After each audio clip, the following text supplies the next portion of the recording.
buat skenario dari keraton. Jadi misalnya kayak di apa namanya, di sini ada petilasan, terus di tempatnya Mas Anies mungkin ada petilasan juga, walaupun petilasannya kadang apa tokoh itu meninggal terus makamnya di petilasan atau hanya tempat apa gitu lah, namanya petilasan kan bermacam bentuknya. Dan di setiap titik itu yang masih menggunakan apa istilahnya, setiap ngerti desa ada gunungan, itu simbol Mataram,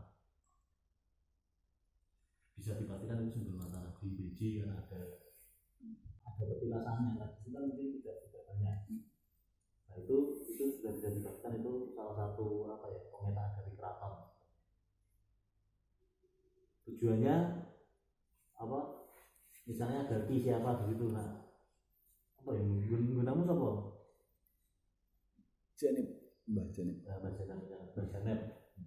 Janib itu memang sebenarnya utusan keraton. Terus datang ke di desanya ini Mas Anies ini, lempar lumpur, terus ada kenduren, yang jelas yang pokok itu pasti ada kendurennya. Nah dari sebenarnya pokoknya kan kenduren itu. Nah supaya ditunggu-tunggu setiap perayaan tertentu dengan kenduren itu pasti harus ada istilahnya festivalnya, ada pestanya kan. Nah pestanya itu yang akhirnya membentuk apa ya, membentuk kelompok-kelompok kesenian, misalnya ada reog, ada wayang, ada apa yang akhirnya jadi istilahnya apa ya itu ya,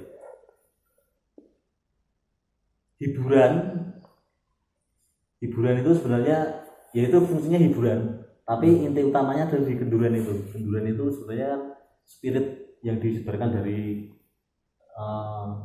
Kasunanan gitu, makanya simbol-simbolnya pasti simbolnya sama.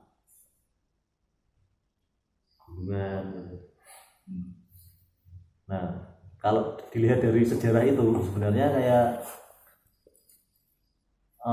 kesenian rakyat. Jadi misalnya kebetulan di Budos ini ada kesenian rakyat reog.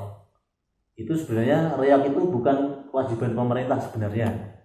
Ini kan sudah berganti pemerintah. Kalau dulu kan kerajaan, terus kemudian sekarang jadi Republik Indonesia ini kan. Bukan kewajiban pemerintah, tapi menjadi kewajiban apa ya, masyarakat yang ada di situ kan. Cuman kita memang harus, karena sekarang yang sing di negara, ibaratnya sing di negara sekarang Indonesia ya, berarti harus apa namanya, bekerja sama. Nah kesalahannya kan sekarang ini banyak kelompok-kelompok yang karena tergantung dengan ada sebuah protes, misalnya pemerintah tidak peduli dengan kesenian gitu. Ya sebenarnya enggak begitu ini juga ya, karena yang wajib memelihara tuh ya tadi karena apa, ceritanya dulu orang apa namanya, dari pihak keraton memang mendatangkan seorang tokoh yang membangun spirit. Nah spirit itu kemudian apa namanya istilahnya dihidupi dengan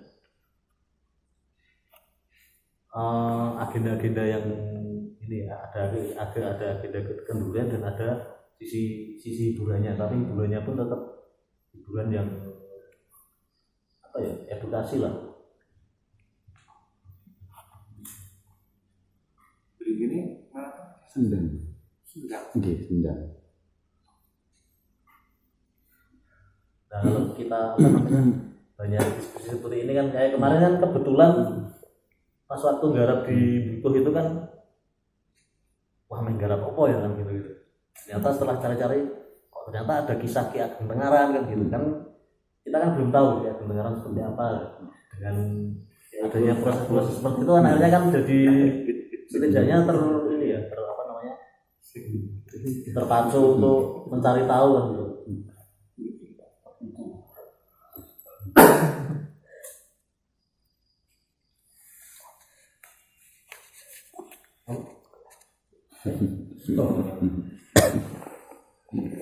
Arsipnya itu juga masih ada ya Mas, kan ada yang ditulis itu ya Mas. Itu masih ada juga ya Mas. Kalau arsipnya karena karena ini sudah turun temurun. Dulu sempat tidak, kita fokusnya ke yang di ini bukan ini ya, fokus ke popoan ya. Kalau popoan itu tadi kan di kan eranya Mataram nih, ada gunungannya, ada kendurinya. Fokusnya itu kan, kalau boleh saya simpulkan sedikit, itu adalah bentuk kerukunan warga Sunda. Nah, karena ini budaya kita sudah lama dari asal Sunda sendiri, jadi tidak ada arsip yang dibikin, nggak ada. Cuman ya itu semakin maju, semakin ke depan nih itu kita mengalami distraksi informasi. Jadi orang banyak menimbulkan alasannya ini. Yang pasti kalau dari arsip nggak ada. Untuk aku sudah ngobrol sama dulu kan tokoh masyarakat, tokoh desa di situ sudah sempat ngobrol. Nah, yang jadi pertanyaan itu, apakah saya boleh menuliskan untuk mengarsipkan itu, menulis plastik atau tidak, dan saya. Jadi ini sebenarnya kalau pola yang ini ya.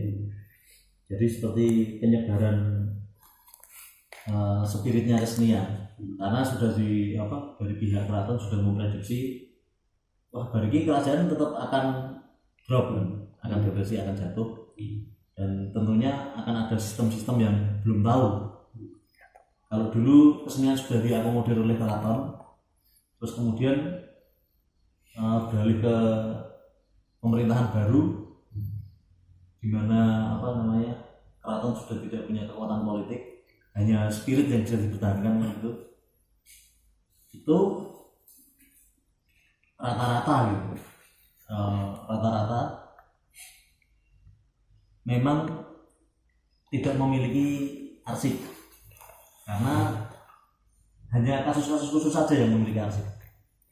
Jadi karena berbenturan dengan rakyat, jadi arsipnya itu sebenarnya ya prosesinya itu kayak kendurian ini simbol apa sih, yang itu kendurian simbol apa, terus mestinya syaratnya kudu ono kembang iki, kudu ono buah iki, kudu ono iki. Nah, sebenarnya kalau ini kita cari referensi tentang makna pemaknaan ini di keraton ada. Jadi kita baru bisa tahu tentang cerita di balik itu, karena kalau di pedesaan rata-rata dulu itu tradisi oral. Jadi tentang bertutur itu. Arsip mungkin dari kalau sekarang itu kayak karesidenan gitu ya. Karesidenan, dari sekian banyak karesidenan itu ada satu tempat jatuhnya arsip itu yang dibawa. Jadi tidak semua. Barangkali kalau misalnya ini ya di tempat Mas Anies ini ada naskah misalnya gitu, itu bisa jadi itu catatan hariannya si tokoh, misalnya Mbak Janet dulu. Nah, itu surat tulisan Mbak Janet. Dimana aku pernah baca satu referensi itu kumpulan RT gitu dulu, yang model-model dulu itu. Cara belajarnya dulu kan gitu, karena nggak ada sekolah. Transfer ilmu maksudnya lewat itu, dan kadang lewat kayak ada motopatan semacam itulah. Kalau kita mungkin karena kita generasi sekarang terlalu jauh mungkin, jadi untuk kita tahu sebenarnya seperti apa kisah misalnya tentang Ki Ageng Tengarang dan tempatnya Mas Anies itu, Pokokan dan Mbak Janet itu seperti apa ya, perlu ada ahli yang mulai mengotak-atik itu, dan adanya ahli tertarik untuk mengotak-atik itu ya semacam ini. Misalnya kita saling share bahwa kita ada satu potensi tereksplor, nanti kita bisa istilahnya kita mau di media kita sendiri lah gitu ya, kita publiskan, mungkin akan ada orang yang tertarik.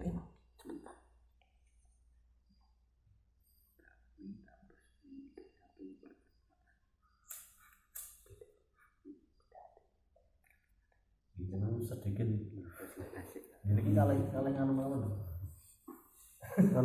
Pertanyaan selanjutnya loh, apa mempertahankan eksistensi dengan tradisi sing lokal ini masyarakat, maksudnya kita harus bagaimana untuk bisa mandiri atau maksudnya biar menghidupi tadi lah yang paling utama untuk menghidupi kan itu apa harus gimana? Wah, komen bagus itu. Cocoknya di gitu. Tak tambahin anu masalah, tak tambahin satu masalah lagi. Ya emang Nambah masalah baru. Berapa saya masalah? ini pertanyaan luar biasa sekali. Pertanyaan yang sangat luar biasa, cuman karena di luar. Karena tadi Pak Agul nyentil perkataan soal ini adalah karya sastra, jadi tinggal suatu kedalasan bahwa apa itu ada tinggal satu sastra. Nah kadang orang ketika menjalankan tradisi tersebut itu mengalami kebosanan, mengalami bahaya suatu hal yang kurang oke gitu. Nah cuma yang terjadi ini yang masih pertanyaan saya juga nyambung dari pertanyaan Mas Dedi, dulu di Sendang itu tidak melaksanakan popoan. Nah itu berdua kali karena eranya karena politik, ya dua-duanya politik sebenarnya sih politik. Jadi Ambadres kan mengalami perluasan wilayah kalau desa itu kan, yang area Sendang itu sebenarnya yang di lingkaran Sendang itu nama desa Sendang, cuman karena perluasan wilayah itu menjadi satu desa, kebetulan jadi satu desa, pondok jadi satu desa. Karena kerasnya politik, jadi tradisi tersebut tidak dilaksanakan. Tapi anehnya, kenapa ketika 2 kali itu tidak diadakan, itu kayak macam pertanian itu mengalami masalah, kesejahteraan juga mengalami masalah. Salah satu masalahnya tanggulnya jebol. Itu ya pas persis ketika tradisi tersebut tidak dilaksanakan. Apakah karya sastranya itu sangat keren bisa memandang seperti itu, ada apa karya sastra itu berhubungan langsung dengan lingkungan karena keris kelok berapa ini? Itu berhubungan langsung. Oh, iki lho gawe keris, iki lho Ki Ageng Tengaran iki gawe keris gini iki do ure-ure ono do rawaten itu atau gimana?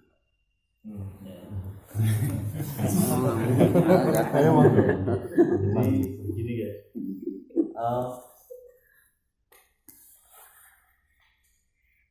Sejauh ini perjalanan saya studi gitu ya, itu semakin saya kagum dengan leluhur-leluhur kita. Mereka mampu apa istilahnya merangkum banyak hal yang sifatnya mungkin sekarang bicara soal sekarang ini apa situasi sosial kayak Joyoboyo itu kan sekarang mungkin baru didengungkan lagi terkait dengan corona ini yang pasar jadi sepi terus apa sing apa namanya sekarang yang apa pasar online gitu. Pasar yang memandangi. Terus kemudian soal ini menggambarkan tentang apa kelok-kelokan sungai. Terus seperti satu contoh gini. Ada satu prosesi kenduren. Terus di situ merujuk ada syaratnya adalah 7 sumber mata air misalnya gitu. 7 sumber mata air dan mungkin ada syarat-syarat lain begini apa setiap itu kudu nandur wit siji wit apa gitu. Itu kan jadi syarat. Tapi sebenarnya dulu itu sudah diperkirakan. Ya terbukti sekarang lah. Sekarang kalau mau apa namanya prosesi syarat wajibnya dengan 7 sumber mata air. Artinya agar prosesi ini bisa berjalan, berarti 7 sumber mata air ini kan harus dijaga, harus dilindungi. Terus di situ ada keseimbangan juga, ada keseimbangan. Yang mungkin saya nggak bisa presentasi jelas di sini, mungkin lain kali bisa saya sambung jelasnya seperti apa. Tapi semacam pemanasan global, terus defisit air yang kasus-kasus sekarang ini terjadi, itu kalau dilihat karena prosesi ini tidak berjalan dengan semestinya. Jadi Jadi yang dulunya 7 sumber mata air saya menggunakan kita lutok, dan apa yang papat asap misalnya. Nah itu sebenarnya sudah jadi bencana kan, bencana. Jadi orang-orang dulu yang meninggalkan sebuah tata cara itu juga cukup jenius, ya sangat jenius lah, bukan cukup jenius ya. Termasuk karena orang yang memang ditunjuk untuk ditokohkan itu akan terkait dengan keseimbangan alam juga, sama seperti kasus di sekitaran Rawapening juga. Misalnya ada di satu titik ini tidak boleh diapain gitu dan sebagainya. Itu tujuannya untuk keseimbangan. Ternyata ketika satu situs ini tidak diberlakukan sebagaimana rutinitas prosesi itu, jadinya rope tekan kono misalnya pas ketika air pasang tekan kono, atau di situ jadi kering dan sebagainya, itu banyak sekali. Hutan jadi Jadi banjir. bukan lah itu yang dimaksud saktinya itu. Orang dulu itu lebih memahami lebih memahami keseimbangan alamnya. Itu saya yakin kalau ditelusuri itu pasti akan terkait juga. Misalnya dari syarat-syarat yang dilanggar itu saya katakan kita terputus jauh, alam belajar kita terputus jauh dari sesepuh kita. Ini contoh yang kebetulan pernah saya lakukan. Itu ternyata dalam satu tembang yang diciptakan di kawasan Keputren di Balikambang. Di Balikambang itu ya. Balikambang itu dulu pernah ada satu kawasan yang untuk mendidik penari, terus pokoknya yang nantinya akan bekerja di kerajaan gitu kan, dan pengabdian dan pekerjaan. Jadi dulu di istana itu juga ada PR-nya juga, ability juga, cukup kompleks juga, ada tempat pendidikan khusus semacam kayak pondokan gitu nyantrik di Balikambang itu. Ada satu tembang tentang Balikambang yang otentik di situ gitu ya, memang diciptakan dengan itu. Dan ternyata forum sastra yang pernah saya ikuti, kebetulan saya sedang meneliti tentang itu. Kemudian ada forum sastra yang menerjemahkan bahwa tembang itu isinya tentang pemanasan global. Artinya Balikambang itu didesain untuk penyeimbang ketika terjadi pemanasan global gitu kan, kayak drainase dan ada sistem pengairan dan penataan pohon dan sebagainya, itu ternyata sudah tertata. Dan konsep arsitekturnya, membaca konsep arsitekturnya ternyata ada di dalam tembang. Tembang itu ternyata mengemas sebuah arsitektur. Ya, itu mungkin kalau kita terlalu jauh gitu ya. Sekarang kita dari lagu ya isinya tentang menyatakan cinta misalnya, atau patah hati. Nah, sekarang kalau dulu kira-kira dulu seperti itu. Dilanjut pertanyaanku mau. Saya kan tahu lagu isinya arsitektur kan mungkin. Apa? Pertanyaan mau eksistensi masyarakatnya ben iso tetap terjaga karena ekonomi ini. Saya boleh ngaku. Itu tadi nak nganu Mas ngomongnya soal iki tinggalan sastra iki wong visioner banget iki ngerti alam, ngerti tingkat kebahagiaan manusia iki sebenarnya iso bahagia gitu. Semua semampak ning alam, semua semampak ning gaya hidup. Nah, sekarang kan ngomong ke eksistensi ya kita gelem ra gelem ngikut apa sing kebudayaan sing ana sing di-drop ning awake dhewe. Kalau misal kebudayaan nonton perang politik antara Kadrun dan Kampret, ya kuwi budaya ngono. Kalau misal kalau masih eksis yo bisa dicek sih, teliti lah. Sing wong desa kuwi malah tingkat kebahagiaan iki malah luwih dhuwur. Sing tani sing anu kuwi malah luwih dhuwur kalau menurutku. Ya jadi yo kalau misal ngomong ke eksistensi sing butuh uang, nah kuwi ning pikirane kuwi kedrop loro, antara kedrop modern sing saiki dijadikke dasar hidup dene sama kedrop sing tradisi. Tinggal pilihannya kuwi. Kalau menurutku lho. Ya sebenarnya ada proses sih, maksudnya tidak bisa instan.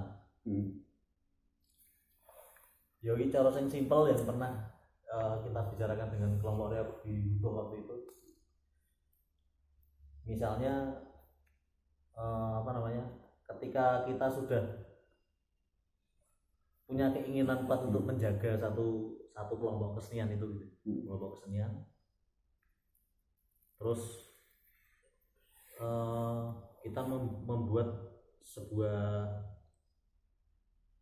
pertunjukan yang mandiri gitu ya, pertunjukan yang mandiri.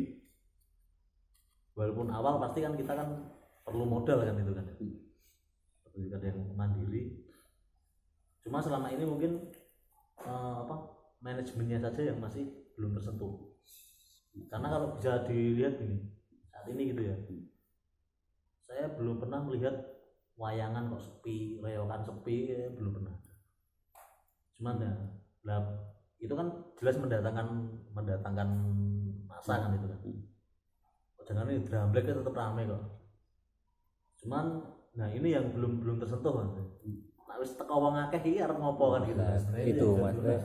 Kalau kita bekerja di perusahaan, kita mempromosikan sesuatu butuhnya kan akeh uang kan. Nah, maksudnya nanti umpamane butuh mau ngadak Reok tuh nanti sing konkret apa biar bisa mandiri itu harus maksudnya ditangkap apa yang harus bisa untuk kemandirian maksudnya harus ya ini sing konkret ini maksudnya kita kan saya fix sebentar ya gitu. Mas Galuh dan Mas Anis dan mas-mas yang lain. Budaya tradisi ini mbak agama ini ra iso campur aduk, tapi berdampingan. Jadi memang kayak Mas Aing mau ngomong nek kok anehnya tanggul segala macam karena tradisi ini sangat erat be rakyat. Jadi kegawa rasa. Jadi kayak semacam kepercayaan. Dan itu terulang-ulang bertahun-tahun, berpuluh-puluh tahun dengan ono inovasi, ono adaptasi opo, kelebon opo, jadi kayak berkembang lah apa jenenge? Evolusi. Iya. Terus kalau masalah mungkin nanggepi Mas Dedi, seni hakikatnya apa? ya apa Ya nek aku wong awam, Eksistensi ini. cuman seni iki menurutku yang penting ora onani. Bermanfaat bagi orang lain. Nah intinya nek mamane meh reokan ono sing nonton ono sing bayar rasa mikir kuwi lho. Yang penting ono manfaate. Lah nek wong pas merasa dapat manfaat tidak akan sungkan untuk mengeluarkan kontribusi. Entah itu makanan, minuman, bayar tiket atau apa. Ya, sebenarnya gini. Saat ini gitu ya, saat ini ya. Dampak ekonomi kepada personal. Misalnya sekolah pilkada ini ya ini menang misalnya. Dampak ekonomi pada personal kan mungkin tidak begitu nampak kan, neng darahnya halus kan gitu. Nah, itu pun juga wong sebenarnya ngomong itu seneng loh jadi seneng manfaat. Tapi orang yang pesen, tapi neng lingkungan itu ada manfaat tuh sebenarnya seneng. Tapi ono seni sing onani, mesti aku seneng ini kowe ora seneng karo yo entut. Tapi kuwi yo sebagai kata seni ya. Seni iki menyampaikan informasi ya. Menyampaikan pesan. Ya pesan sendiri itu wis manfaat teman. Aku juga entuk pertanyaan gitu, caranya bertahan. Dan aku coba menerapkan sesuatu ini. Sing banyak sing masalah ini, masalah di dalamnya. Ini ada satu. Tidak harus dengan cara seperti ini, nanti akan kita bicarakan dengan lagi cara-cara masing-masing dengan cara masing-masing. biar jenuh. Barangkali seri soal ini mungkin saya sambung lagi nanti Di kesempatan yang akan datang. dan semoga yang yang Desember besok selapan ke depan ini sudah bisa lebih ini lagi ya, lebih Greget. iya wis rada ono ketok meh karena ini permulaan ya aku Terus apa ya pisan? Sana sih orang duwe nggih acara. Ora nang. kan iso tadi kan ngene ya. Target kita kan harus meningkat. Iya. Kita harus ngawur. Sing paling abot sing Sekarang mesa-mesa. sing paling abot kari dhewe. Ningkat. Glotrak ana. Moga langsung dipilih mawon itu gitu. Ora saya iki durung tekan kesimpulan titik kesimpulan Apa wingi janjine ora entuk kesimpulan ya? Oh, nak arek kesimpulan ora apa-apa to. Nak arek ide mah apa? Kayak nggih wong bebas. Ya intinya ini tadi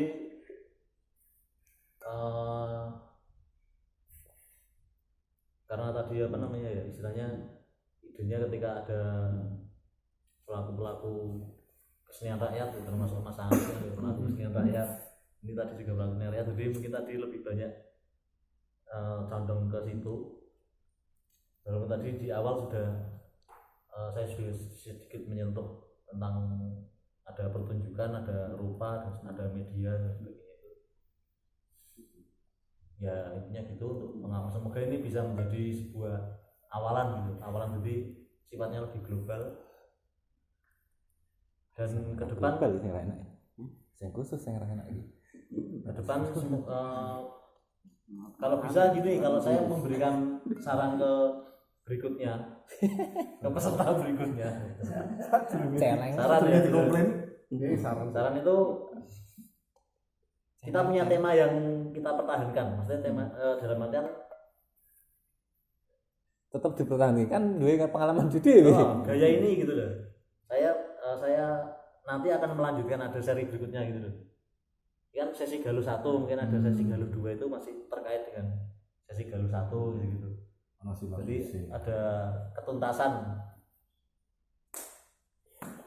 dan semoga nanti semakin menjaring gitu ada yang tertarik soal manajemen marketing atau desain atau fotografi misalnya nanti akan nambah suaranya kan enggak ono. Ya untuk muslim. Aku tuh ngomong lebih kasar nih. Tidak. Untuk kafir.